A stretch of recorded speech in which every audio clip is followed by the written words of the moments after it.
آیت نمبر 25-26 سورۃ ملک۔ اعوذ باللہ من الشیطان الرجیم، بسم اللہ الرحمن الرحیم۔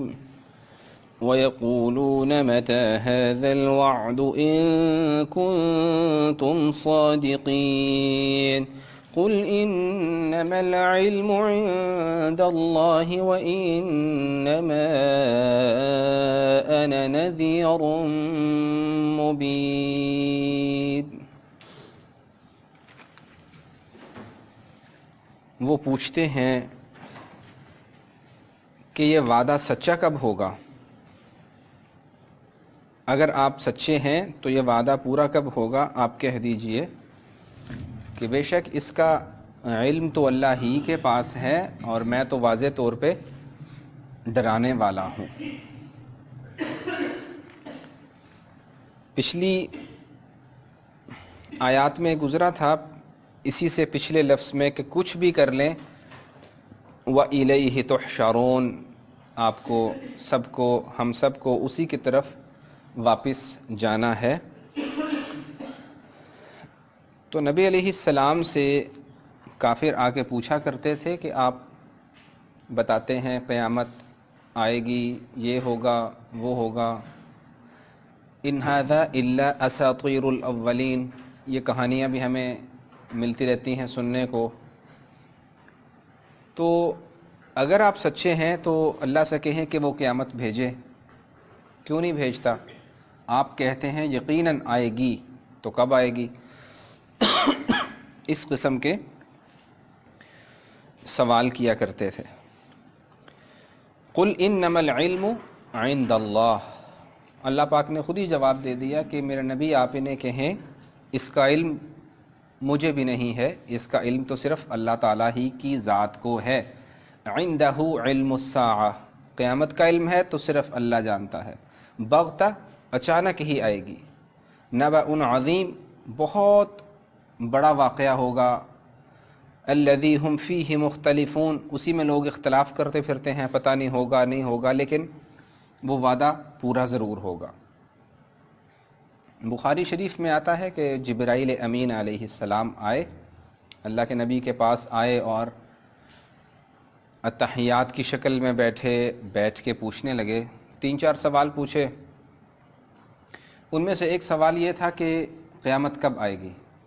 اللہ کے نبی نے ارشاد فرمایا جتنا علم آپ کے پاس ہے اتنا ہی میرے پاس ہے، نہ تجھے پتہ ہے نہ مجھے پتہ ہے قیامت کب آئے گی، کیونکہ اس کا علم اللہ نے اپنے ہی پاس رکھا ہے، اور میں تمہیں اس کی کچھ چیزیں بتا دیتا ہوں۔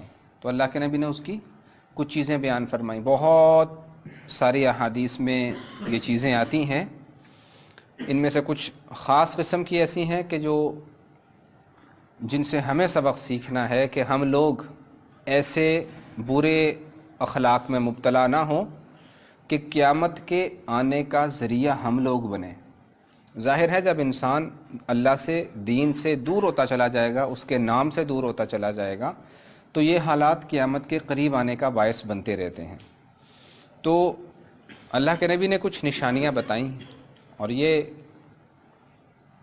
حرف بحرف اسی طرح سے پوری ہوتی ہوئی نظر آ رہی ہیں۔ ایک تو ارشاد فرمایا کہ بیٹی اپنی ماں پہ حکم چلایا کرے گی، ہمیں نظر آتا ہے۔ اسی طرح نظر آتا ہے کہ اولادیں نافرمان ہوتی جائیں گی۔ بہت ساری ایسی چیزیں ہو جاتی ہیں کہ بچے یہی سمجھتے رہتے ہیں ہمیں زیادہ پتہ ہے، پیرنٹس کو پتہ نہیں ہوتا ان کو کیا خبر ہے، اور سخت مزاج بن کے ان سے بات کرتے ہیں۔ تو یاد رہے یہ چیزیں اعمال کے ضائع ہونے کا سبب بنتی ہیں۔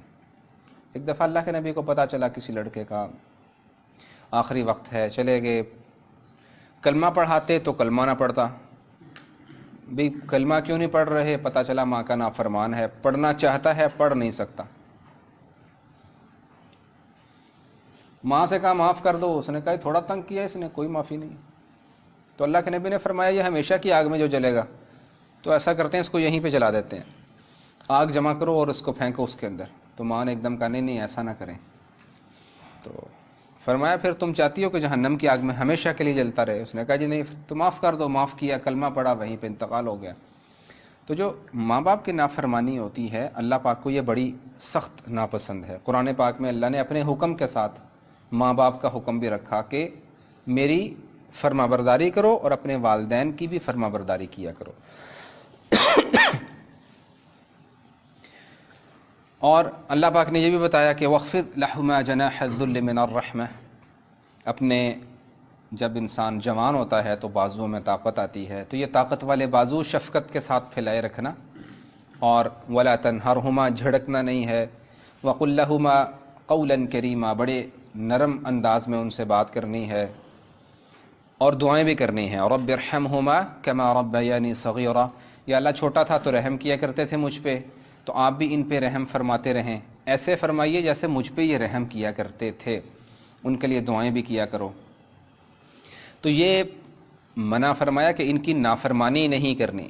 حدیث پاک میں یہ بھی آتا ہے کہ جو لوگ ماتھے پہ بل ڈال کے والدین سے بات کرتے یا صرف ان کو دیکھتے ہیں، یہ بھی نافرمانی کے زمرے میں آتا ہے. ماتھے پہ بل ڈال کے دیکھنا. اب بعض اوقات یوں ہوتا ہے کہ ماں باپ کسی دین کے کام سے منع کرتے ہیں جس کا دین حکم دیتا ہے، جیسے نماز پڑھنا ہے یا روزہ رکھنا ہے. چلو چھوڑو، ابھی تمہاری پڑھائی کے دن ہیں، ویکنیس ہو جاتی ہے. تو اللہ کہہ رہے ہیں کہ والدین کی بات مانو. اور اس صورتحال میں کیا کیا جائے؟ تو اللہ کے نبی نے پھر اگلا ضابطہ بھی بتا دیا کہ لا طاعۃ لمخلوق فی معصیۃ الخالق. جب تیرے والدین تجھے اللہ کی نافرمانی کا حکم دیتے ہیں تو حکم مت مانو. اس وقت ان کا حکم نہیں مانا جائے گا. کس کا مانا جائے گا؟ جو بڑا ہے. اللہ رسول بڑے ہیں تو ان کا مانا جائے گا.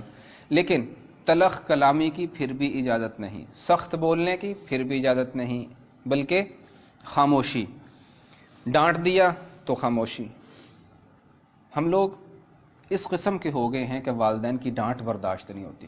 آئے روز آپ اخبارات میں پڑھتے ہیں، ماں باپ کی ڈانٹ سنی گولیاں کھا لی، ماں باپ کی ڈانٹ سنی پنکھے سے جھول گئے، ماں باپ کی ڈانٹ سنی چھت سے چھلانگ لگا دی، نہر میں کود کے. یعنی دو جملے برداشت نہیں ہوتے والدین کے جنہوں نے ساری زندگی پیار محبت سے رکھا. اس سے بڑھ کے آسان فراموشی کیا ہوگی کہ ساری زندگی پیار محبت کرتے ہیں، اگر ڈانٹ دیتے ہیں تو کیا ہوا؟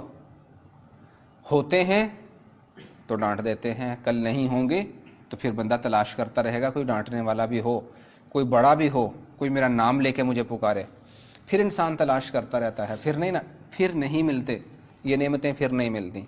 اور اس میں ایک چیز کا اور بھی خیال رکھنا چاہیے کہ بعض اوقات والدین کی طرف سے بڑی زیادتی ہو جاتی ہے کہ جیسے میرڈ لائف ہوتی ہے، اس میں پیرنٹس بہت زیادہ زیادتی کے مرتکب ہو جاتے ہیں کہ اس کو نکالو، اس کو یہ کرو، اس کو چھوڑ کے آؤ، اس کے پچھلوں کو بلاؤ، ہم اس کے ساتھ بیٹھیں گے، ہم دیکھیں گے.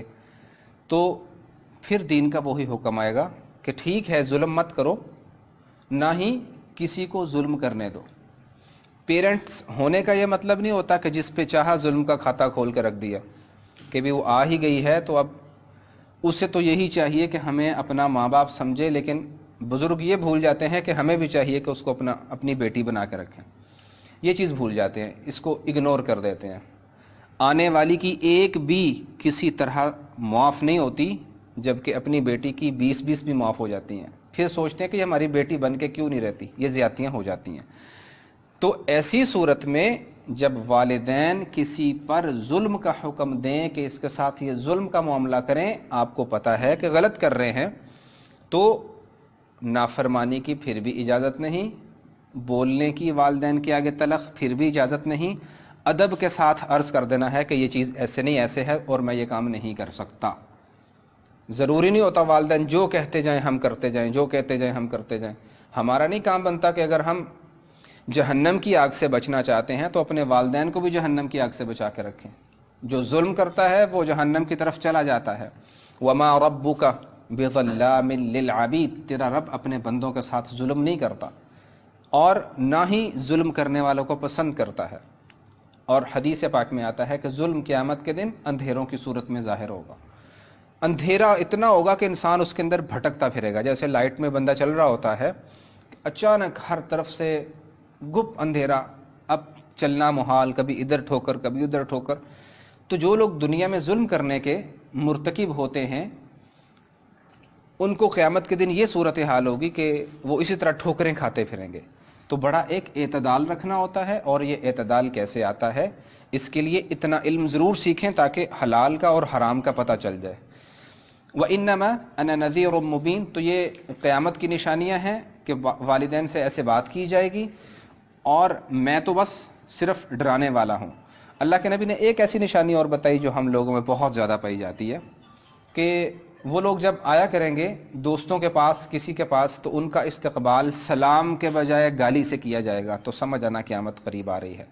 یہ چیز ہمارے اندر بہت زیادہ پائی جاتی ہے کہ ہم اس گندی عادت کو ضرور دور کریں اور آنے والے کو بھی سمجھائیں کہ اسلام کہتا ہے جب آئیں تو سلام کریں، گالی سے استقبال نہ ہو.